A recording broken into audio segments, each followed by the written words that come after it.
to our open class, which is Generative AI with Alibaba Cloud. So let me introduce myself first. I'm working as solution architect in Alibaba Cloud. My relevant area is generative AI and AI related, and the most interest area is computer vision, TV area. Except the work, I'm interested on the different outdoor activities. So if we will have some outdoor activities, I will happily join to you. So let's talk about our topic. Currently, we are super hot area for the, we are in a super hot area for the generative AI. So are you feeling kind of fear of missing out from not working on large language models and generative AI? The most answer from audience probably will be yes. But I'm telling you, and I will tell you, that's not like this. Feel free to not be fear of missing of generative AI. Why? Because when it first created the bicycle, nobody think to create again the bicycle. We just modified it, changed a little bit, and use for our task. Same for the generative AI. We just need to recreate it, reuse it, fine-tune it, and use on our business models. So in this session, we will see how we can get the benefit from generative AI.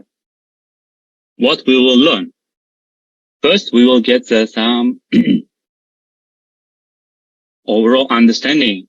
What is the generative AI? After we understand it, then we see why it's so difficult to implement and what kind of challenges we are meeting with generative AI. When we see these challenges, we need to go over these challenges, and Alibaba Cloud solution for generative AI will help on this one.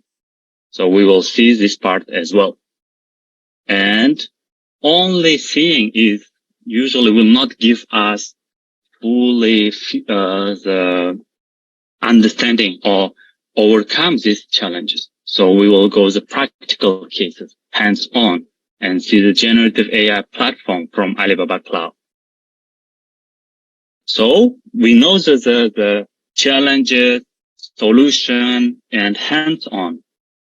How we can use these kind of things in real business cases.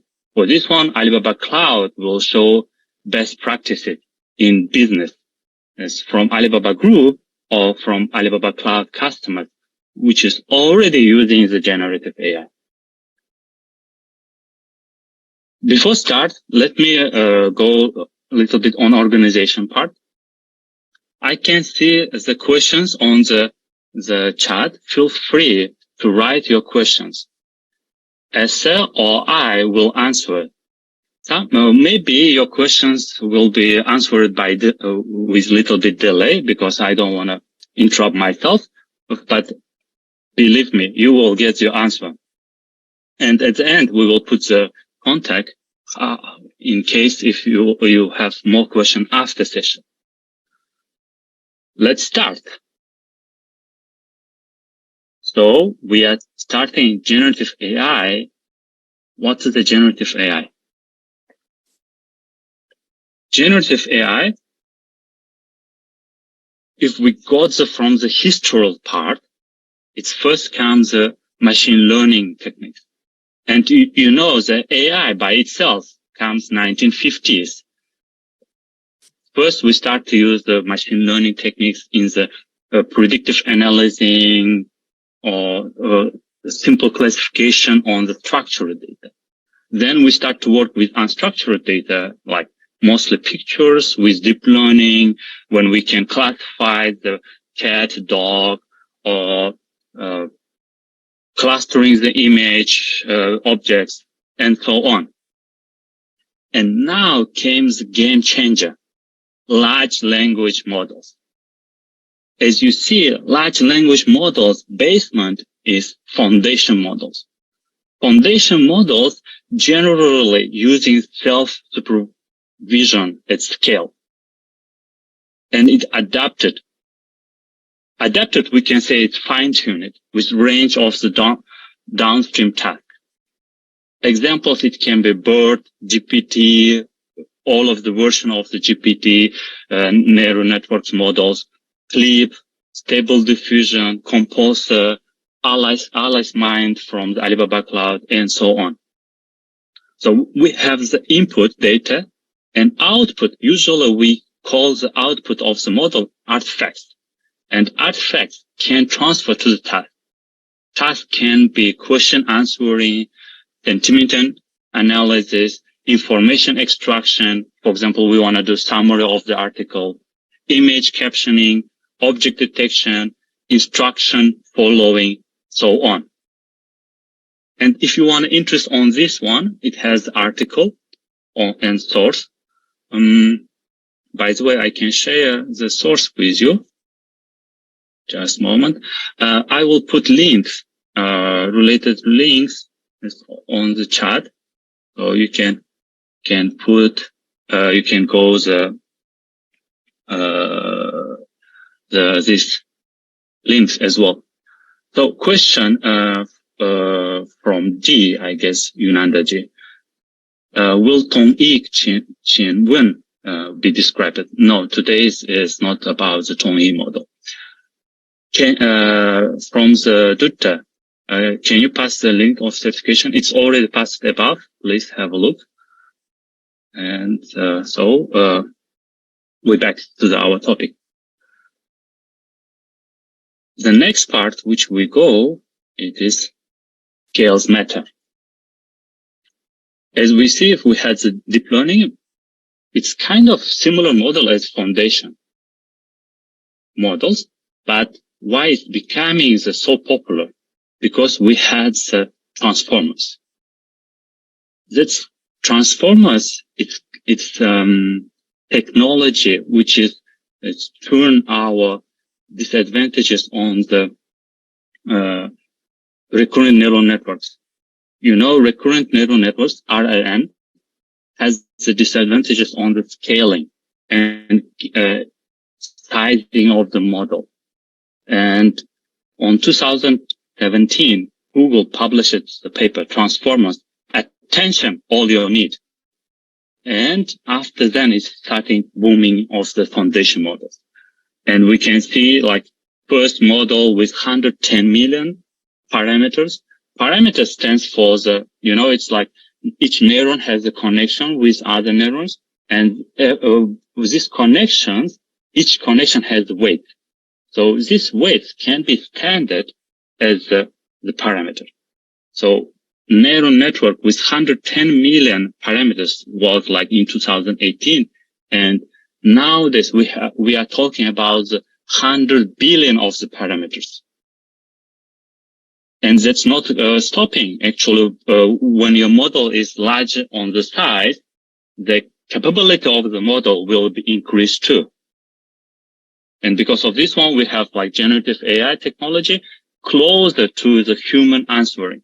And that is bring the huge benefits to us in terms of the business. We have three parameters which we need to think about this. First is large amount of the data. Bigger data, better quality. More knowledge can hold in a neural network. But don't forget about this one, that for 1 byte data, probably you need 3 to 5 bytes the memory for the neural networks. Of course, you can use different kind of archiving or information decreasing. However, it's like it increases the size as when the data transfer to the information or knowledge. Second is computation power. By increasing the model size, our GPU requirement will be increased sharply as well. And then large foundation model. Your foundation model should be increased by size too. When we say large foundation model, the parameters at least should be more than 100 million. However, these three parameters is not describe the background technology. Why we come to change from the deep learning to generative AI only by this parameter, or it has the background and technology. So let's see what's the difference between the current AI and generative AI. By the name, we can see that this current AI uses classify existing data points, images of cat and dogs into perspective categories.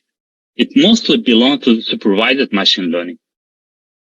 And generative modeling tries to understand the data set structure behind what holds this data set and generate similar examples. As you see here, we have the creating realistic image, which is winner on 2000, winner of the competition. And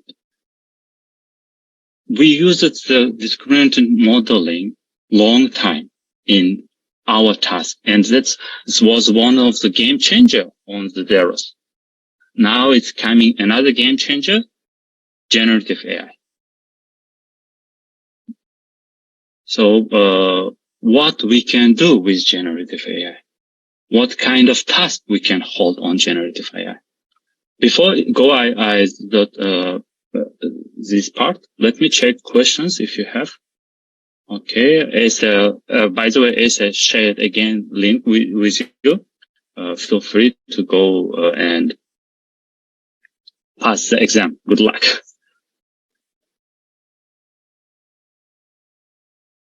With generative AI, we work with artifacts. Artifact, again, I repeat myself, that is result of the model. We can think about the cost function or other the model results, weights or parameters. As here, in terms of the business, we are thinking about only results which could be helpful for our business. So we can have the artifacts, audio, visual, programming, data asset, natural language, design, strategies.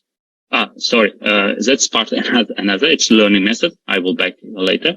So let's see from the programmer view. I start my working experience as programmer. And if at the beginning I got the generative AI for the coding task, I will be, at that time, I was so happy for using the generative AI. Because usually I get the task, for example, let's generate the Fibonacci numbers, right?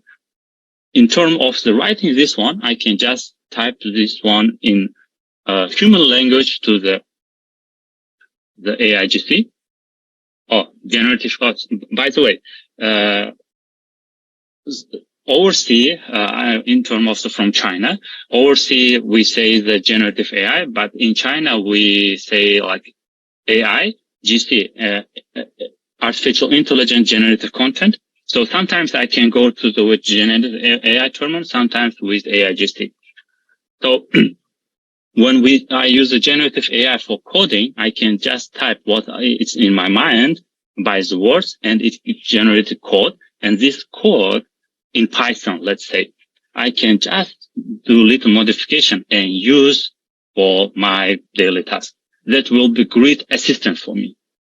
Another example is if I want to design my apartment.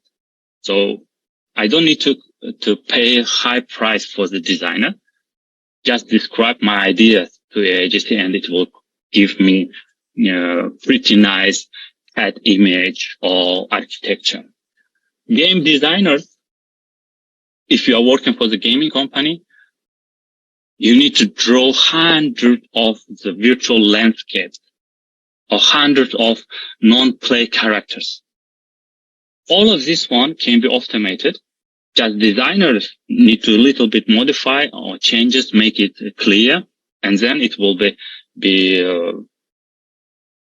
game developers can develop huge amount of the landscape or NPC players. That's great helper, right? And our human value will be increased in this case because they will not do the routine task for every day. Instead of this one, more creative, more valuable task will be on a human's shoulders. And for the learning perspective, there are two methods, strategical and tactical method. We redirect to screen and can see the game strategies, strategic scenarios, and for tactics it's like rules inference, reinforcement learning models, and here we can add reinforcement learning with human feedback, which is now super hot topic in terms of the learning perspective. Artifacts. We continue with artifact, and from Gartner we have a pretty good explanation of the AIGC. I will just let the listeners, attenders, to read by themselves. And for this part, I can give you one extra information about the training the model. When you train the large language models, it's found that if we first train the large language model with programming data set, like codes, first you will put the of course text and it's transformed to the code. Doesn't matter what kind of code, Python, SQL, Java, and after you train this model, then then this model fine tune it with the human language. It works better, and it makes sense, right? Because code is structured and it's clear, input, output.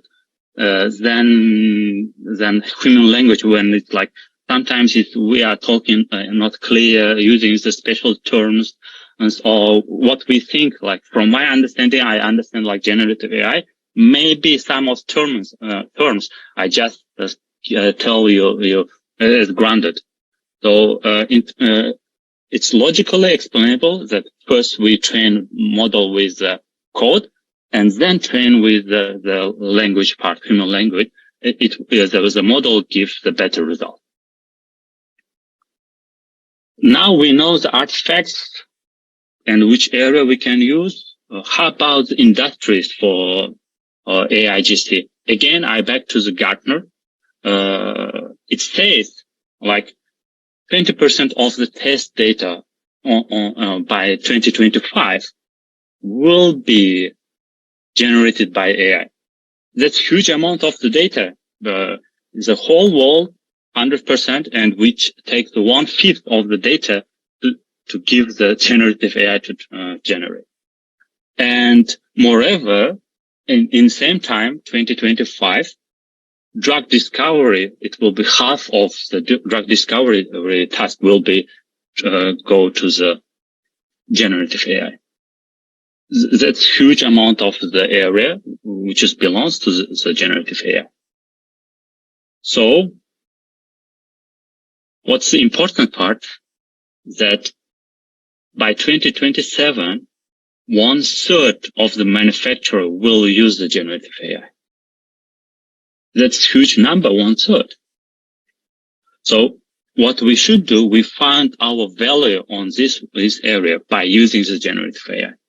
And to use generative AI, at least we need to understand some basement. And on this one, we are Alibaba Cloud organized this session. And I'm going from, starting from the, generative AI example in terms of the large language model. We will have like a couple of other examples. Let's start from the large language model, which is hot topic currently. What's a large language model doing actually? Let me check the chat. Maybe you have questions.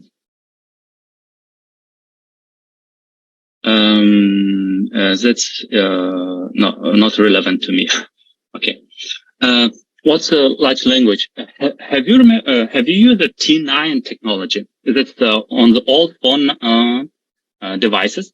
Is when you type in, it predicts the next word. For example, I am going. You type I am going, and it predicts like hiking, restaurant, and it gives you different choices in terms of the probability that probably this word you will use next. Then you just press the next recommended word by the T9. Actually, this T9, you can imagine it's human. For example, I am T9. And large language model is Hawk from Adventures. That's like huge guy with huge capabilities. It has even can fly and get angry, work faster and more power. So the basic of these language models is it's considered to create the probabilities. When we using the daily we have P1 and P2 probabilities, and we would like to get the P1 as the information retrieval. And for translation, I have limited Chinese, but I would like to see like maybe P3 as probability. That's all the task is doing by the large language model. However, behind it, it has a huge mathematical background. And if we go to the deep on this one, maybe even like 30 days of the lecture will be not enough. For the using the AIGC, this part pretty enough to understand that the probability and how we describe is to define the next word or next character depends on what type of the model using. Mostly models is by token. So it describes the next token. Feel free if you have any question, just type on the chat. Again, I would like to have the active audience. If somebody has questions, I will be happy to answer. The next part is image to image or text to image and related technologies. So we can see on the screen like kind of unreal photo, which is photo of confused beer in mathematics class. That's pretty impossible to be happen. At the stable diffusion or let's say generative art models can create this kind of images. As an input can be different kind of materials, art, let's say objects. It can be text. You can text to image, or image to image, or sketch to image, or feel free to create the whatever you want to define the changing of the generative AI. It can be style transferring and so on. Of course, this one is on the art side. How about the real case, which can help the human? One of the ambition is our model just not be like a funny tool. It should help to us. So for this case, we can use this MRI into CT scan. You know, MRI usually it's not clear and we cannot understand what disease is there. And if we can transfer the MRI to CT, computer tomography, in terms of the medical checking, body checking, it will give better and clear answers. So first level, you can use MRI to CT, and CT can be analyzed again with AI to define some disease and earlier to detect the cancers or whatever. So this is like a real case and currently using the generative AI in the medical area. And we have Damo Academy, and Damo Academy publishes the report that next 10 years will be the area that top 10 area, one of them will be medical AI. So let's use the medical AI with generative AI. And if you want to try by yourself, feel free to try. We have a composer. I will share link with you. And you can play around. Later, I will show these playgrounds as well. So I see we have questions. Let's go the questions.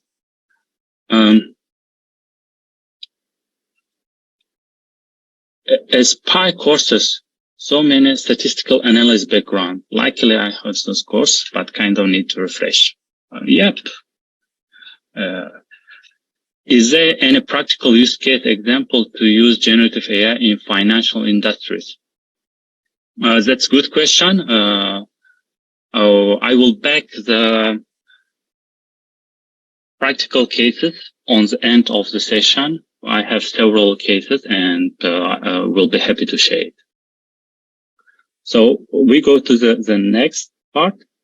That's I already mentioned programming assistant, but do you want to try by yourself? Feel free. Here has the copy plot and copy lot, and you can try. And another example is generation music.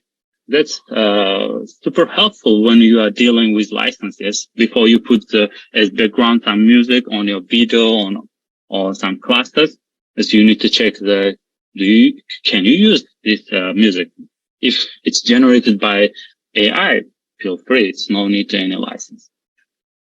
Plus, we have from Demo Academy again. That's our academy for especially strong on the AI.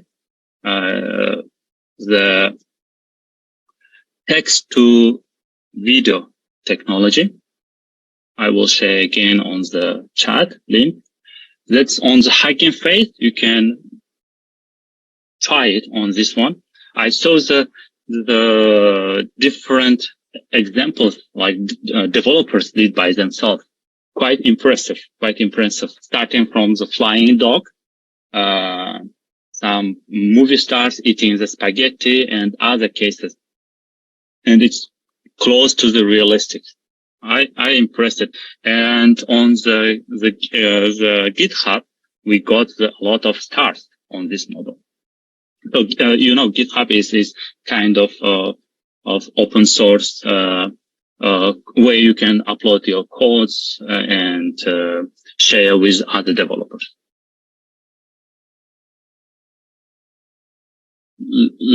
Okay. Sorry. Here is video where gives the example of how you can create the code. You just put the text and it will create code for you, and just use it. Enjoy. I hope I give like overall view of the generative AI.